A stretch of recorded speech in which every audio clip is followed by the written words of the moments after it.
ගරු රවුෆ් හකීම් මන්ත්‍රීතුමා ඔබතුමාට විනාඩි 16ක කාලයක් ලැබෙනවා.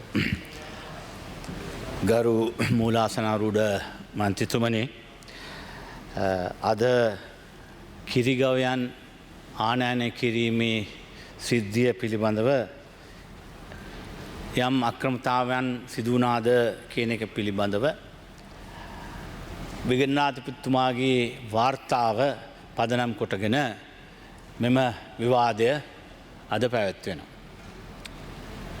ඒ අතරතුරේදී ද මොහොතකට පෙර අපගේ මිත්‍ර නීතිඥ සුනිල් වටගල අමාත්‍යතුමන් තමන් පිළිබඳව මාගේ පක්ෂයේ ලේකම් ජනාධිපති නීතිඥ නිසාම් කාර්යප්‍රමැතිතුමන් අද උදේ සඳහනක් කරා කියමින් අර පළාත් පාලන ආයතනවල රහස් ඡන්දය ගැනීමේ සිද්ධිය පිළිබඳව යම් විග්‍රහයක් කරන්න උත්සාහයක් කළා. ඇත්ත වශයෙන්ම මේ කාරණා දෙක දිහාම බලනකොට මට සිතනවා මූලාසනාරූඪ මන්ත්‍රීතුමනි, ගවයන් ආනයනය කිරීමේදී දූෂණයක් සිදු වුණාද නැත්නම් මේ රහස් ඡන්දය ගැනීමේ පිළිබඳව ප්‍රශ්නයේදීත් දූෂණයක් සිදු වෙලා තියෙනවද කියලා දැන් හොයා බලන්න සිදු වෙනවා. මේක මේ ප්‍රශ්නාර්ථය පිළිබඳව මේ ප්‍රහේලිකාව පිළිබඳව අත වශයෙන්ම මම මේ පනතේ තියෙන කරුණු සලකා බලද්දී මට මෙහෙම පෙනී යනවා. මම ඉංග්‍රීසියෙන් කියන්නම්, secret voting is possible but only if it is determined that the election shall be by secret voting. Now, who decides if the voting is secret? This is the issue. From the wording, the key part in the legislation is the subsection 8. Where it is determined under subsection 6 that the election of a mayor shall be by secret voting, the election shall be by ballot papers. Right? Now, subsection 6 says the mode of election shall be by open voting. But then subsection 8 contradicts this slightly by allowing secret voting if it is determined to be so under subsection 6. Now, we'll have to interpret the words "it is determined" in subsection 8, and there the question is whether the presiding officer has the discretion to do so. Now, unfortunately, මේ අභිමතය, මේ කොමසාරිස්වරුන්ට තියෙන මේ අභිමතය තමන් ඒ කාරණාව පිළිබඳව මුලසුන දරද්දී ඒක සභාවෙන් නොවිමසා කරන්න පුළුවන්ද නැද්ද කියන කාරණාව පිළිබඳව ඕනනම් මේකේ අර්ථකථනය අපි උසාවියට ගිහලා ගමු. මෙතන අපි ගහගන්න නැතුව. නමුත් ඇත්ත වශයෙන්ම යම් විදිහක කාරණා වසන් කරන්නට නැත්තම් තමන්ගේ පක්ෂයට තමන් කොහොමද ඡන්ද දුන්නේ කියලා සොයා ගැනීමට අවහිරතාවක් පමුණුවන්න උත්සාහ කරන മന്ത്രിවරුන් නැත්තම් යම් පාර්ශවයක් മന്ത്രിවරුන් බිලිබා ගැනීම සඳහා රහස් ඡන්දයක් ඉල්ලන්න උත්සාහ කරනවා කියන කාරණා මේ පිළිබඳව ජනතාව අතරේ ප්‍රහේලිකාවක් තියෙනවා. ප්‍රශ්නාර්ථයක් තියෙනවා. ඒ උඩ තමයි මේ තර්කය දැන් මතුවලා තියෙන්නේ. දැන් ඒක පැත්තක තියමු. ඒක දැන් අද මේ සභාවේ අපි විවාද කරන්න අවශ්‍ය නැහැ. නමුත් මුලාසනාරූඪ මන්ත්‍රීතුමනි, අපට දැන් පෙර ඊයේ විශාල අගතියක් සිදු වුණා. මොකද අපි මන්ත්‍රීවරුන් 40 දෙනෙක් විතර නැගී සිට අපි ස්ථාවර නියෝගය යටතේ ඉල්ලීමක් කළා හදිසි වාදයක් අවශ්‍යයි කියලා මේ ඊශ්‍රායල් ඉරාන් ගැටුම පිළිබඳව. ඒ පිළිබඳව තියෙන ස්ථාවර නියෝගවල තියෙන විධිවිධාන අර්ථකථනය කිරීම පිළිබඳව යම් ප්‍රශ්නයක් තමයි මතුවලා තිබෙනවා. මූලාසනයේ හිටපු නියෝජ්‍ය කතානායකතුමාන් අප පක්ෂයේ නිසාම් කාර්යප්‍රමැතිතුමාට කැඳවීමක් කළා කතා කරන්නයි කියලා. ඉන් පසුව මේ කාරණාව මත කරපු ඇමැතිතුමා කිව්වා මේක යෝජනා කරපු මන්ත්‍රීවරයා සභාවේ හිටියේ නැහැ. එබැවින් එතුමා නැතුව මේ විවාදය පවත්ව ගන්න බෑ කියලා. නමුත් මේකේ යම් ගැඹුරු කාරණාවක් තියෙනවා. මෙතන උදේ මේ පිළිබඳව 40 දෙනා නැගිට මේ කාරණා පිළිබඳ යෝජනා ඉදිරිපත් කළේ විපක්ෂ නායකතුමා. එතුමා වාචිකව යෝජනා ඉදිරිපත් කළා. කරාට පස්සේ අපේ සභානායකතුමා ඇත්ත වශයෙන්ම එතුමාට තිබුණා එතුමා කිව්වා අපි සතුටු වෙනවා එතුමා මේ කාරණාවේ වැදගත්කම පිළි අරගෙන විපක්ෂයට ඒ විවාදය සවස්වරේ ලබා දෙනවයි කියලා පිළිගත්තා. ඊන් පසුව මේකේ ස්ථාවර නියෝගවල තියෙන යම් යම් සුළු කාරණා පදනම් කරගෙන එවැනි වැදගත් විවාදයක් අපිට අහිමි කිරීම සෑහෙන දුරට අසාධාරණ දෙයක් කියලා මම මෙතන සඳහන් කළ යුතුයි.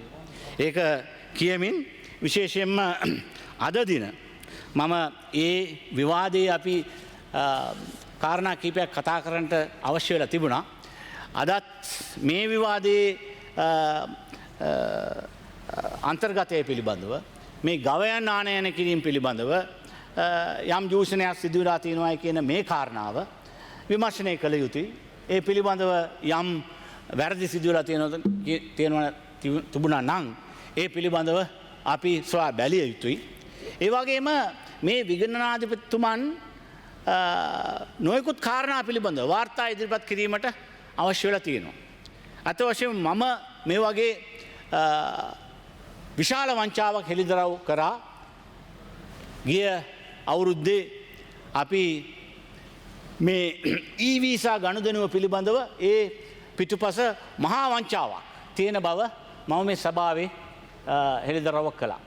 අපේ හර්ෂද සිල්වා මැතිතුමාගේ සභාපතිත්වයෙන් යුත් මුදල් කාරක සභාවේ පිළිබඳව අපි විමර්ශනයක් කළා. කරලා වාර්තාවක් එතුමා සභාවට ලබා දුන්නා.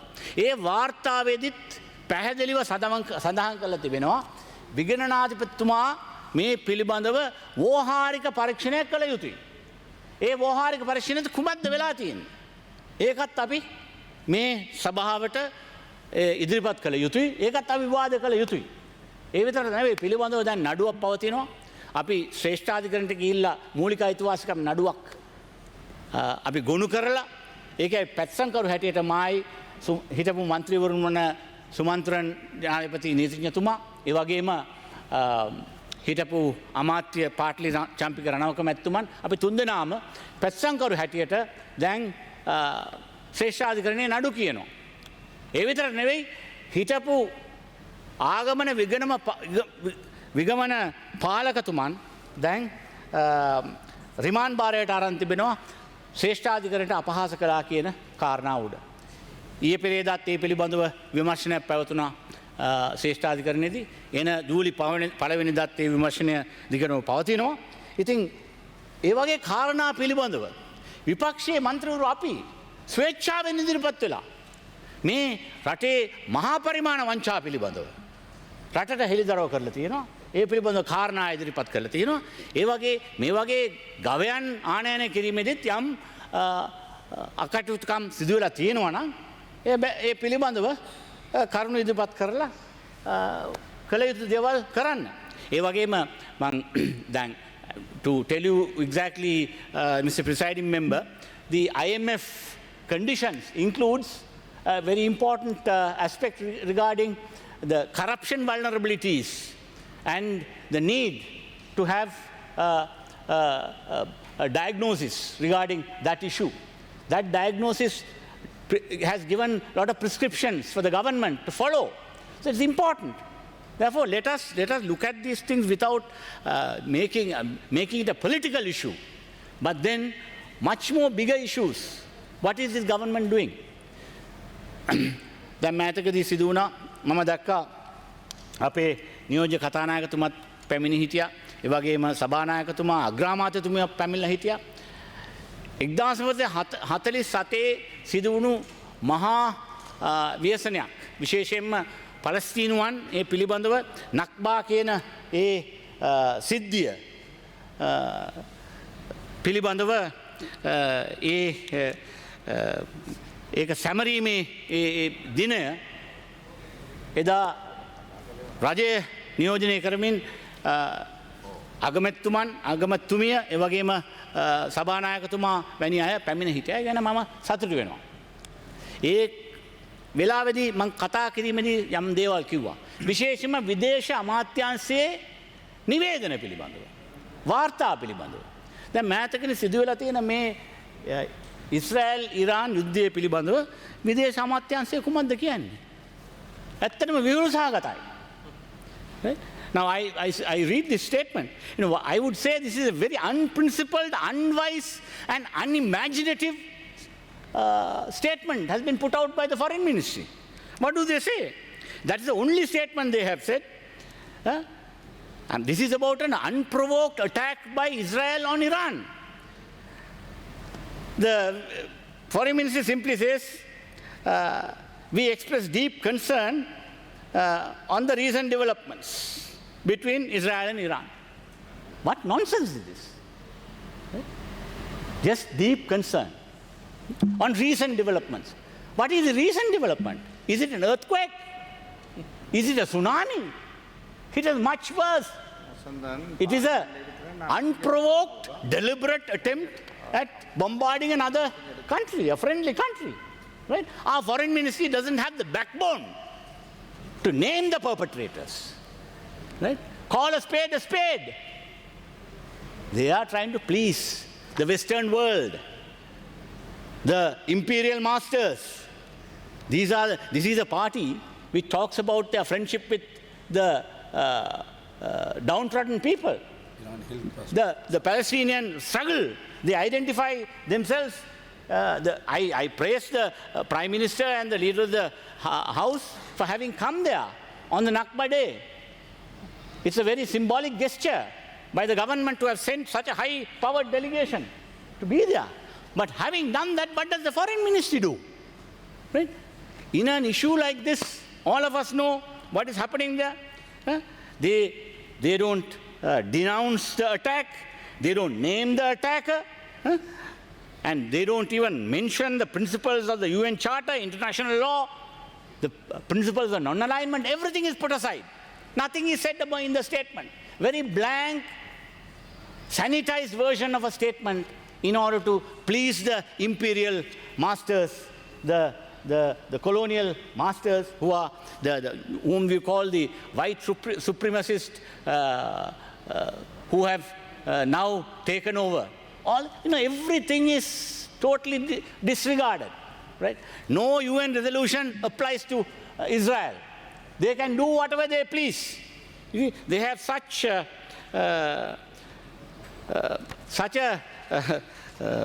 contempt for international law.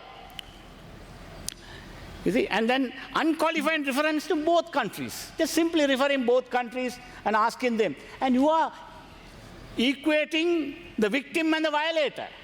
This is what they are doing. So, you can't identify who is the victim, who is the violator. Right? So you are trying to... Now, I raise this issue sometimes. You are so... your slavish attitude towards the Western masters is such that Iranian embassy officials couldn't open a bank account in this country. What a shame. Up to now, I don't know whether the matter has been resolved. I raised this a few months ago in this house about the way in which they are not even allowing them to open a bank account. Right? The international diplomatic protocol, international diplomatic protocol and the conventions require you to make these facilities available to diplomatic officials in the country. But only one country's diplomats have been denied even the mere opening of a bank account. Such was the situation. This is the way in which contemptuously... Yes. So therefore, it is very important. Now, I know recently when there was a conflict between two neighboring countries, Sri Lanka fearlessly took side of one country. Right? But in this case, you have one attitude. But when it comes to Israel, you are not even prepared to name the incident. Don't talk about what has really happened. But in fact, how does it happen? How does it impact on Sri Lanka? The Sri Lanka's... now, I will read out what the IAEA has put out on the day of the incident when Israelis bombed Iran, they say this morning the International Atomic Energy Agency was informed of the military operation launched by Israel, which includes attacks on nuclear facilities in Islamic Republic of Iran. It's a very, very serious matter. It says, this development is deeply concerning. I have repeatedly stated that nuclear facilities must never be attacked, regardless of the context or circumstances, as it could harm both people and the environment. Such attacks have serious implications for nuclear safety, security and safeguards, as well as regional and international peace and security. This is a statement of the International Atomic Energy Agency. Whereas Iran has subscribed to non-proliferation treaty. But Israel is not. Why that country? Nothing is done. Now if you look at the famous interview by Piers Morgan with the